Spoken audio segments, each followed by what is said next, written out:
축원합니다. 오늘은 본문의 말씀을 통해 가시도 은혜입니다라는 주제로 말씀을 나누겠습니다. 여러분, 사도 바울은 이 기독교 역사상 가장 뛰어난 인물 중 하나일 것입니다. 그는 세상적으로나 영적으로나 뛰어난 이력을 갖고 있었어요. 그의 부모님은 유대인에도 불구하고 로마 시민권을 소유할 정도로 사회적으로 성공하고 많은 부를 갖고 있었습니다. 또한 바울은 당대 최고의 엘리트로서 최고의 학부를 나왔으며 대제사장들과 대면할 정도로 종교적으로도 아주 열심히 있고 장래가 촉망받는 젊은 지도자였습니다. 또한 스스로 율법에 흠이 없는 자라고 고백할 정도로 유대교 신앙이 아주 독실하여 기독교인들을 박해하고 핍박하는데 앞장섰던 그러한 사람입니다. 이 스데반 집사님이 순교할 때도 그 옆에서 한몫 거둔 게 이 사도 바울, 즉 사울이었어요. 그런 그가 다메섹 도상에서 아주 특별한 방법으로 예수 그리스도를 믿게 되는데, 그가 싫어했던, 그가 박해했던 나사렛 예수가 한낮에 갑자기 그에게 나타나서 그에게 강권적으로 역사하여 예수를 믿게 만듭니다. 그리고 그는 예수를 믿은 후에 주님과 자주 환상을 통해 주님과 만나고 교제했습니다. 그리고 얼마나 성령이 충만했는지 수없이 많은 병자들을 고치고 귀신 들린 사람들까지도 고쳤습니다. 그리고 그가 안수하면 많은 사람들이 병고침을 받기도 하고 귀신이 쫓겨가기도 하고 또한 입신하기도 하고 또한 방언과 능력을 갖기도 했습니다. 심지어 그의 수건만 갖다 대기만 해도 사람들이 그 병이 낫는 기적이 일어나기도 했습니다. 그뿐만이 아니었습니다. 그는 입신하여 하늘 보좌에 갔다 왔고 신약 성경의 반이 되는 13권을 집필했습니다. 그 정도로 영적인 능력도 뛰어나고 지적인 능력도 뛰어났던 사람입니다. 더 나아가 아시아뿐 아니라 소아시아뿐 아니라 유럽에까지 가서 많은 교회를 세우고 복음을 전했던 사람입니다. 그리고 당시 이 근동과 유럽 지역의 패권을 쥐고 있던 이 로마 제국의 수도인 로마에까지 가서 복음을 증거하고 많은 사람들을 주님 앞으로 인도한 사람이었어요. 그래서 그의 업적을 모두 다 따지면 아마 예수님과 공생애를 같이 했던 예수님의 12제자들보다 예수님의 수제자라고 하는 베드로보다 그 12를 합친 것보다 더 많은 훌륭한 일들을 했습니다. 그러니 인간적으로 보면 그가 얼마든지 교만할 수 있고 자만할 수 있고 자랑할 수 있습니다. 그리고 그가 교만하고 자랑한다고 해도 어느 누구 하나 이의를 걸거나 요새 말로 딴지를 걸 수 없었을 것입니다. 그런데 불행 중 다행으로 그에게는 가시가 있었습니다. 그런 가시가 있었기 때문에 그 가시를 통하여 그는 겸손해질 수 있었고 그리고 또한 낮아질 수 있었기에 끝까지 주님께 사용될 수 있었던 것입니다. 아마도 사도 바울에게 이 육체에 가시가 없었더라면 어떻게 됐을까요? 아마도 교만 때문에, 아마도 자만과 그러한 마음 때문에 그는 하나님께, 주님께 버림받았고 또한 잘못하면 이단의 괴수가 될 수도 있었을 것입니다. 이 우리나라나 세계 기독교 역사에 보면 하나님께 열심히 충성하고 열심히 헌신하고 하나님과 아름다운 관계를 맺음으로 능력받아서 하나님의 사명을 감당하다가 이 교만 때문에 쓰러진 사람들, 교만 때문에 이단의 교주가 되고 잘못된 사상을 전파한 사람들이 많이 있습니다. 하지만 바울은 육체에 가시가 있었기 때문에 그 삶에 가시가 있었기에 그 가시가 바울을 낮아지게 하고 겸손하게 하고 항상 주님만을 바라보게 했기 때문에 그가 끝까지 주님께 붙들린 자로 살아갈 수 있었던 것입니다. 그러니까 바울에게는 이 가시가, 고난이 바로 축복의 통로가 된 것입니다. 잠언 16장 18절에서는 이렇게 말씀합니다.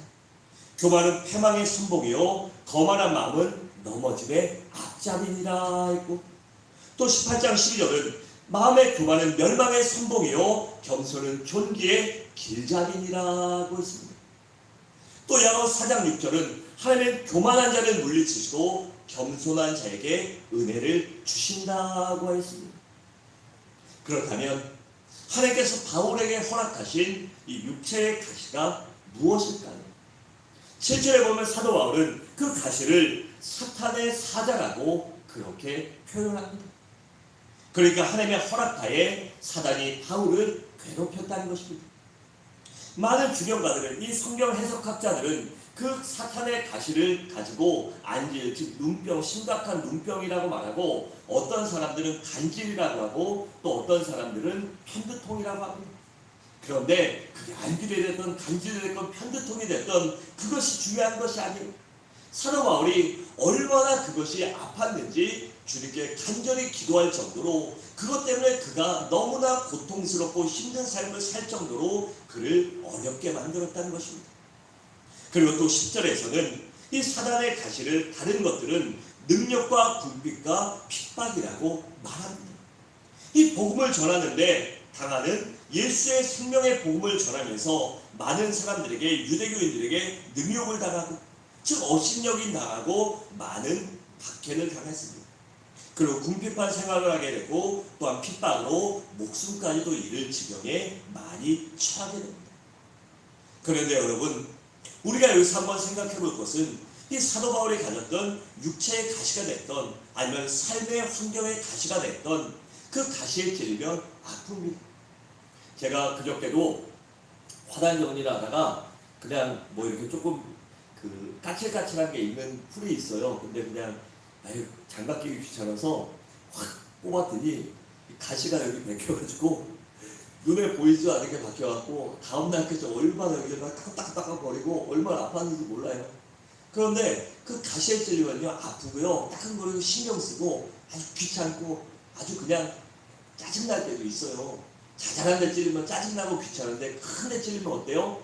죽을 것 같아요 진짜. 그래요. 뭐 가시에 찔린다고 죽나요? 죽지 않습니다. 뭐 아이들 보면 그렇죠. 독에 묻은 가시에 찔리면 죽죠. 그 영화에서나 있는 얘기고요. 우리 주변에 독에 누가 가시에 독을 묻히고 누가 먹을 거에 독 타고 이래요. 안 그러잖아요. 그러니까 가시에 찔리면 아프고 죽을 것 같고 힘들고 귀찮고 짜증나지만 죽거나 망하지는 않는다는 것입니다. 그러니까 우리들 가운데, 여러분 삶 가운데 겪는 고난의 가시, 삶의 가시, 육체의 가시, 환경의 가시, 관계의 가시가 여러분들을 어렵게 하고 힘들게 하고 아프게 할 수 있지만 그것들이 결코 여러분들을 죽이거나 멸망시키지는 못한다는 것입니다. 그렇다면 우리 그리스도인들이 이런 환경의 가시, 어려움의 가시를 만났을 때 어떻게 해야 할까요? 우리가 어떻게 해야 이 가시를 만나서 이 고난의 가시를 은혜로, 축복으로, 하나님의 도우심으로 바꿀 수 있게 만들 수 있느냐는 것입니다. 첫째로, 우리가 고난의 가시를 만나면 나자여야 합니다. 우리 7절을 함께 읽겠습니다. 시작. 여러 계시를 받은 것이 지극히 크고 너무 작아서 향해 보시려고 내 죄의 가시 곧 사탄의 사자를 주셨으니 이는 날에 서서 너무 자만하지 않게 하려 하시니라. 아멘. 그러니까 사도 바울이 자신에게 육체의 가시, 환경의 가시를 준 것이 뭐라고 그랬죠? 내가 교만하지 않게 하기 위하여, 내가 교만하고 자만하지 않게 하기 위하여 하나님이 내게 가시를 주셨다는 것입니다. 다시 말해 사도 바울은 자신의 교만을 깨뜨리고 자신을 낮아지기 위해 육체의 가시를, 환경의 가시를 하나님이 주셨다고 인정했던 것입니다. 여러분, 사도 바울은 이 모든 사실을 잘 알았기에 스스로 날마다 자신을 깨뜨리고 낮아지는 훈련을 한 것입니다. 그래서 고린도전서 15장 31절에 보면 나는 날마다 죽노라고 했고, 갈라디아서 5장 24절에서는 그리스도 예수의 사람들은 육체와 함께 그 정과 욕심을 어디에 못 박아요? 십자가에 못 박았다고 합니다. 그리스도 예수의 사람, 그리스도 예수의 보혈로 구원받은 그리스도인들은 날마다 나의 육체와 내 정욕과 내 욕심을 십자가의 주님의 십자가 밑에 못 박고 그 밑에 묻어서 죽어야 한다는 것입니다. 그리고 본문 9절에서는 나의 약한 여러 것들에 대하여 자랑하리니 라고 했습니다. 여러분, 하나님께서는 우리들을 나를 겸손하게 만들기 위하여 때로는 고난의 가시를 허락하시는 것입니다. 그러니까 고난의 가시는 나를 낮추기 위한 삶의 훈련 도구가 된다는 것입니다. 여러분, 고난당할 때 그래서 우리 그리스도인들은 더욱더 나를 낮출 줄 알아야 합니다. 그런데 여러분, 낮아짐이란 무엇일까요? 그 낮아짐 많은 신앙서적들 얘기하는데 과연 낮아짐이 무엇이라는 것입니다. 이 낮아짐이란 내 욕심을 버리는 것입니다. 내가 갖고 있는 내 욕심, 내가 하고 싶은 그것들을 버리는 것이에요. 또한 내가 무엇을 하고 싶어 하는 것, 내가 하고 싶은 것들도 포기하고 내려놓는 것입니다. 또한 나를 나타내지 않는 것을 말합니다. 그리고 낮아짐이란 하나님 앞에 순종하고 말씀을 수용하고 온전히 받아들이는 것입니다. 여러분, 장마가 이번에 빨리 지나갔는데 장마가 오면 어떻습니까? 강은요, 비가 많이 오면 범람합니다. 왜냐하면 강은 받아들일 수 있는 양이 한정됐기 때문이에요. 그런데 강물이 넘치고 이 도시를 막 범람했다고 하더라도 그것이 흘러 바다로 오면 어떻게 되죠? 바다는 다 받아들입니다. 너는 더러워서 안 되고, 너는 쓰레기 있어서 안 되고, 너는 아유 싫은 나라에, 넌 일본에 싫고, 너는 중국에 싫고, 그렇게 거부하지 않습니다. 바다는 모조리 다 받아들이고 수용합니다. 그래서 우리 그리스도인들도 그렇게 바다처럼 수용하고 받아들일 줄 알아야 합니다. 그리고 또한 낮아짐이란 부드러운 마음과 열린 마음, 그리고 순수한 마음을 말합니다. 우리가 살다 보면 살면서 아이들도요, 조금만 지나면 때가 묻습니다. 세상에 때가 묻고 악한 것들이 묻어요.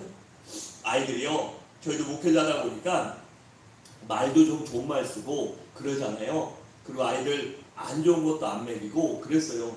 저희 큰애 낳았을 때 아버지 어머니가 오셔서 탁 해주시고 돈을 좀 많이 주셨어요. 초대해놨다고 1,000만 원 딱 주고 가셨어요.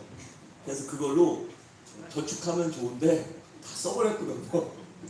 헌금하는데 쓰고, 뭐 작정헌금 생기면 100만 원, 200만 원 해버리고, 또 애들 좋은 거 먹이고 써버렸어요. 근데 아이들 막 좋은 걸로 키웠어요. 근데 아이가요, 어린이집 가니까 가서 4살, 5살 되니까요, 욕을 배워요. 지는 욕을 안 쓰는데 욕을 배우고 안 좋은 말을 배워요. 하지마 해도 거기 가면 애들이 있으니까 그거 배워요. 그리고 뭐 안 좋은 거 들어가 있는 거 그런 과자 안 먹었거든요. 근데요, 그게 맛있어요. 원래 몸에 안 좋은 게 맛있잖아요. 그 밤에 야식 치킨 먹는 거, 지방 넣고 트랜스 지방 넣고 막 설탕 많이 들어가고, 입에 설탕과 지방이 들어간 빵 아주 그냥 환상 아니에요. 몸에 안 좋은 게 입에 달아요. 그 아이들이요, 안 좋은 과자 제일 좋아합니다. 그렇게 그것들을 받아들이고 때가 묻게 돼 있어요. 그런데 우리는 그리스도인들은 그렇게 때가 묻고 세상적이 묻더라도, 그 세상 속에 있는 것들이 우리에게 침범하고 우리에게 묻더라도 우리는 순수한 마음과 깨끗한 마음과 열린 마음과 부드러운 마음으로 하나님의 말씀과 하나님의 명령을 받아들일 줄 알아야 돼. 그리고 그것을 받아들였다면 내 몸에 묻어있는 세상의 때를 닦으려고 노력해야 하는 것입니다. 여러분, 요새는요, 아침 저녁으로 샤워해도요, 아주 샤워하고 나면 좀 지나면 땀이 끈적끈적하고 나와요. 저는 땀을 많이 흘리거든요. 그리고 땀나고 냄새나고 그러면 되게 싫어요. 되게 깔끔떨거든요, 남자인데. 그래서 하루에 심할 때는 막 3번, 4번, 5번 씻어도요, 좀만 지나면 얼굴에 기름이 흐르고 머리가 톡 지고 땀나면 그래요. 그럼 어떻게 해요? 그렇다고 아이 또 땀 흘리는데 안 씻어? 그리고 다음날 이틀 3일 안 씻으면 어떻게 돼요? 아유 더러운 놈아 이래요. 그러니까 어떻게 해요? 매일 씻어야 됩니다. 그렇게 우리가 매일 씻듯이 무엇 더러운 게 묻고 땀 흘리고, 그리고 또한 때가 묻으면 닦아내듯이 순수하고 깨끗한 마음, 열린 마음, 부드러운 마음으로 하나님의 말씀을 받아들이고 우리에 있는 세상의 때를 벗길 줄 알아야 합니다. 그리고 낮아짐이란 나의 연약함과 무능함과 부족함을 인정하는 것입니다. 여러분, 제가 목사라고 해도, 여러분이 권사님, 집사님, 그리고 신앙생활이 수십 년 됐다고 해도요, 우리는 다 영적으로 무능한 존재입니다. 영적으로 약한 존재예요. 그래서 성령 하나님이 나를 도와주시지 않고 예수님이 나를 위해 중보기도 하지 않고 하나님이 나를 지켜 보호하시지 않으면 사람 마귀가 언제 나를 유혹하고 나를 밀가부르듯이 그렇게 넘어뜨리고 유혹할지 모릅니다. 그래도 우리는 나의 연약함과 나의 무능함과 나의 약함을 인정해서 날마다 성령 하나님의 성령 충만을 받기 위하여 노력해야 하는 것입니다. 여러분, 야곱을 한번 생각해 보세요. 그는 자기 잘난 맛에 살았던 사람입니다. 그리고 외삼촌 라반의 집에 가서 하나님이 그를 축복해 주셔서 어떻게 됐죠? 큰 거부가 됩니다. 그러니 그는 자기 잘난 맛, 똑똑한 맛, 그리고 자기의 약은 그것을 믿고 살았던 사람이에요. 그런데 야곱과 근처에서 형 에서를 만나게 돼요. 이 형 에서를 만나면 자신과 가족들의 생명과 모든 재산을 뺏길 불보듯 뻔합니다. 자기가 한 일이 있으니까. 형이 또한 400명의 군사를 끌고 온다고 하는 게 그냥 동생 만나러 오는데 400명의 군사를 끌고 오지 않습니다. 뭔가 작정하고 지금 야곱이를 죽이려고 오는 것이에요. 그래서 그 위기 앞에서 야곱이가 어떻게 합니까? 밤새도록 하나님과 씨름하다가 이 환도뼈, 복숭아뼈가 부러지는 아픔을 겪게 됩니다. 여러분, 복숭아뼈 부러진 사람 본 적 있으세요? 없죠. 저는 봤어요.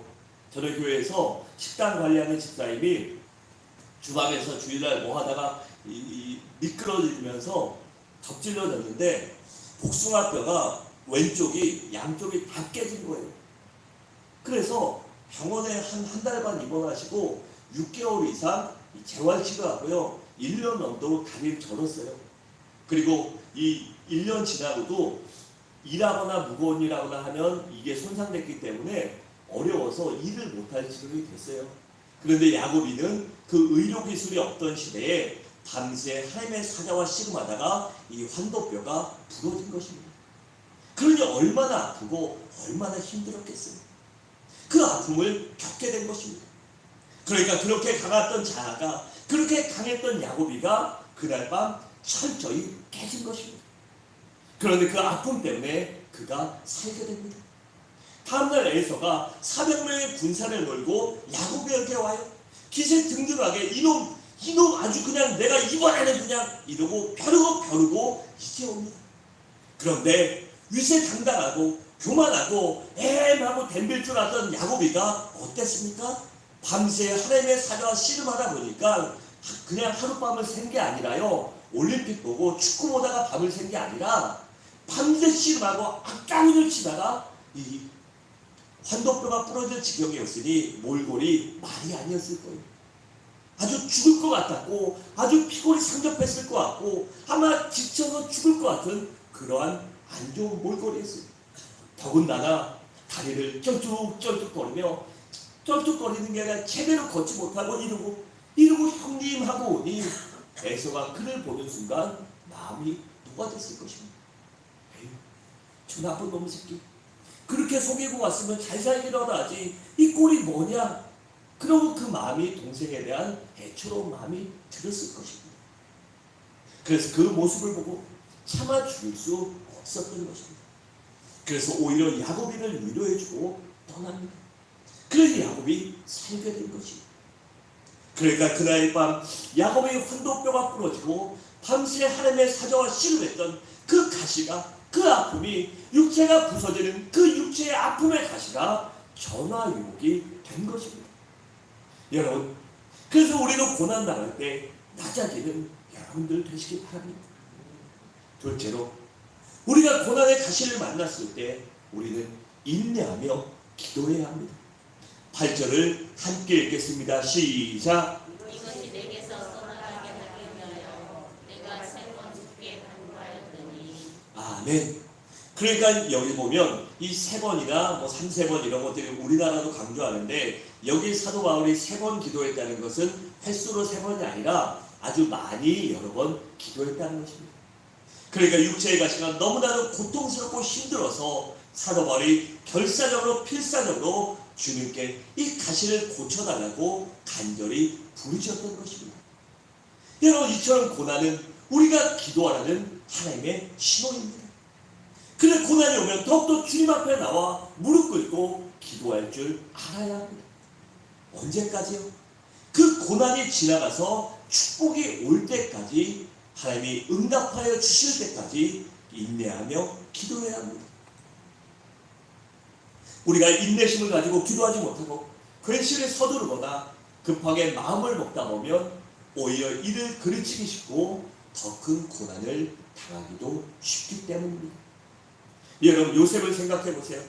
그는 잘 살고 정직하고 바르게 살았지만 고난이 왔을 때 어떻게 합니까? 변명하거나 그것을 세상적인 방법으로 해결하라고 하지 않습니다. 물론 세상적으로도 해도 그가 백도 없고 힘도 없었게 할 수 없겠지만 그것보다는 오히려 인내심을 가지고 하나님을 의지하며 기도합니다. 그랬더니 어떻게 되죠? 때가 되자, 하나님의 때가 되자 하나님께서 요셉의 고난을 거두어 가시고 축복을 내려주십니다. 여러분, 다윗도 보세요. 그도 고난당했을 때 하나님께 인내심을 갖고 기도합니다. 그랬더니 하나님께서 때가 되자 다윗의 모든 고난을 걷어가시고 그를 축복하시고 형통의 길로 인도하여 주신 것입니다. 여러분, 또 욥을 보세요. 그도 견딜 수 없는 고난을 당했을 때 낙심하지 않고 인내심을 갖고 하나님 앞에 기도합니다. 욥기를 보면서 제가 누누이 말씀드리는 게 욥과 욥의 세 친구들의 대화인데, 거기 보면 세 친구들이 막 하나님에 대해서 말하고 하나님을 믿지 않는 애들이 얘기해요. 왜? 욥을 공격하려고. 그럼에도 불구하고 욥은 믿음을 저버리지 않고 하나님을 원망하지 않고 자신이 하나님 앞에 바르게 산 것을 항변합니다. 그러나 마지막에는 그 친구들이 너무나 친구라고 하는데 위로한다고 와서 은근슬쩍 이 위화감이나 열등감 느꼈던 걸 다 풀고 있는 거예요. 친구들이 욥이 잘 나가고 더 부자였고 더 행복하게 사니까 그거 배 아파하는 친구들이 와서 처음에 위로하다가 욥이 나 하나님 앞에 잘못한 거 없어 이러니까 그 친구를 막 공격하는 게 욥기의 내용이에요. 그런데 욥은 그럼에도 불구하고 끝까지 하나님을 신뢰하며 믿음으로 기도합니다. 그랬더니 하나님께서 어떻게 합니까? 하나님의 때가 되자 하나님께서 그의 곤경을 돌이켜보시고 모든 것을 회복시켜 주시고 갑절의 축복을 주십니다. 욥기 23장 10절은 이렇게 말합니다. 나의 가는 길을 오직 그가 아시라니 그가 나를 단련하신 후에는 내가 정금같이 나오리라고 했습니다. 지금 내가 겪는 고난이, 내가 겪는 이 환난이 하나님이 나를 연단하시고 나를 훈련시키시고 내 믿음과 신앙과 인격을 아름답게 만드시기 위한 훈련이다. 그래서 내가 이 훈련을 잘 견디고 나면 내가 주님 앞에, 하나님 앞에 정금과 같이 아름다운 사람, 세상에서도 존귀함을 받는 사람으로 만들어 주시겠다는 믿음의 고백인 것입니다. 그리고 42장 10절에서는 이렇게 말씀합니다. 욥이 그 친구들을 위하여 기도할 때 여호와께서 욥의 곤경을 돌이켜보시고 여호와께서 욥에게 이전 모든 소유보다 갑절이나 주신지라고 했습니다. 그러니까 욥이 끝까지 믿음으로 기도하고 자신을 공격했던 친구들 또한 그들조차 인정하고 그들을 위하여 기도하자 하나님의 때가 되어 하나님이 그에게 갑절의 축복을 주신 것입니다. 여러분, 우리가 고난당할 때 인내하고 참고 기다리며 기도하다 보면 때가 되면 하나님께서 더 좋은 것으로 반드시 인도해 주시고 반드시 더 좋은 것으로 채워주심을 믿으시기 바랍니다.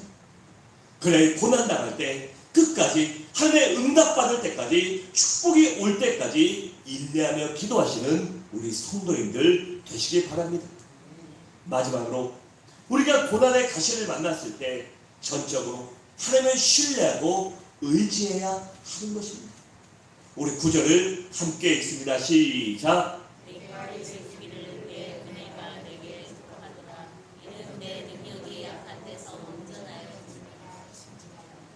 이러므로 도리어 크게 기뻐하므로 나의 여러 약한 것들에 대하여 자랑하리니 이는 그리스도의 능력으로 내게 머물게 하려 하니라. 아멘. 그러니까 사도 바울이 이 8절에서 하나님 앞에 가시를 걷어가려고 간절히 기도합니다. 간절히 여러 번 기도했더니 하나님께서 어떻게 하시죠? 주님께서 나타나셔서 응답을 하시는데 고쳐달라고 했는데 노, 아니야, 나도 안 고쳐줄겨, 이렇게 말씀하시는 거예요. 그리고 뭐라고 하시죠? 주님의 능력은, 나의 능력은 약한 자에게 머물고 나타나며 그리고 너희가 약할 때 나의 능력이 온전하여진다라고 말씀하십니다. 고쳐달랬더니 고쳐주시지 않고 네가 약하기 때문에 너의 약함을 통하여 내가 너를 온전케 하고 너의 약함을 통하여 나의 능력이 너에게 나타나고 머물게 된다라고 말씀하십니다. 여러분, 만약에 여러분들이 이렇게 기도했을 때 하나님이 응답하시면 어떻게 하시겠어요? 어떻게 하시겠어요? 하나님 감사합니다 하시겠어요? 아니 왜 그래요? 왜 그래요? 하실 거예요. 아무도 대답 안 하시네요. 이럴 때 아멘 감사합니다 주님 제가 믿습니다라고 응답하시기 바랍니다. 사도 바울은 이런 주님의 말씀을 듣자 고침받은 것보다 도리어라는 것은 더 기뻐했다는 것입니다. 고침받고 나음받고 깨끗함을 입은 것보다 더 기쁘고 즐거웠어요. 그래서 이제는 자신의 약함이 내 약한 부분을 오히려 자랑하겠다고 그렇게 고백합니다. 여러분, 우리가 지금은 수도가 나와서 정말 좋잖아요. 아무 때나 물 틀면 나가는데 옛날에 이거 펌프질 해보신 적이 있어요? 해봤죠? 저도 해봤어요. 그거 할 때 어떻게 해요? 마중물을 넣어야 나오잖아요. 그런데 마중물 넣어야 나오는데 그거 뚫을 때 어떻게 해요? 1m, 2m 팔고 말아요? 아니면 10m, 20m 아주 깊이 관을 묻습니까? 아주 관을 깊이 묻잖아요. 그 어디까지 묻죠? 안반을 뚫고 이 지하수층에 달 때까지. 이 건천수가 아니라 안반을 뚫고 지하수, 우리가 먹을 수 있는 깨끗한 물에 갈 때까지 관정을 팝니다. 여러분, 이처럼 우리가 주님의 능력도 마찬가지입니다. 그냥 우리가 짧게 기도하고 조금 믿으면 이 건천수 나오는 것처럼 우리 삶 가운데 그런 은혜를 누릴 수 있어요. 그런데 그리스도인으로 진정한 은혜를 누리려면 우리가 믿음의 안반을 뚫어야 하는 것입니다. 그 하나님이 응답하실 때까지 주님의 능력도 이렇게 믿음으로 우리의 자아를 깨뜨리고 나의 교만을 깨뜨리고 나를 낮아지고 내 자신의 아집과 교만과 내 자신의 욕망을 주님 앞에 죽여버려야 그때 하나님의 능력이 진정으로 나타나는 것입니다. 조금 기도하고 조금 순종해서 응답받았다고 하는 것이 아니라 내 자아와 교만과 아집이 철저히 깨짐으로 인하여 그리스도의 십자가의 보혈이 그리스도의 생명의 십자가만이 나타날 때까지 내가 부서져야 주님의 능력이 나타나게 되는 것입니다. 왜일까요? 내가 강할 때 우리 주님은 아무런 능력도 행하시지 않기 때문입니다. 하지만 내가 약할 때 내 약함을 인정하고 하나님만을 의지할 때 하나님의 역사가 일어나고 그 큰 능력을 경험할 수 있는 것입니다. 여러분, 우리 가운데 왜 고난이 올까요? 그것은 바로 나를 내려놓고 오직 주님만을 바라보고 주님만을 의지하게 하기 위하여 고난이 오는 것입니다. 우리 고린도서 1장 9절과 10절을 함께 읽겠습니다. 시작. 우리 마음에 사형 선언을 받은 줄 알았으니 이는 우리로 자기를 의하는 받음을 오직 구원자는 자기 삶을 하나님만 우리를 하게 하시라. 그가 이같이 큰 사망에서 우리를 건지셨고 또 건지시리라. 또한 이후에라도 건지시기를 그를 의지하여 바라노라. 아멘.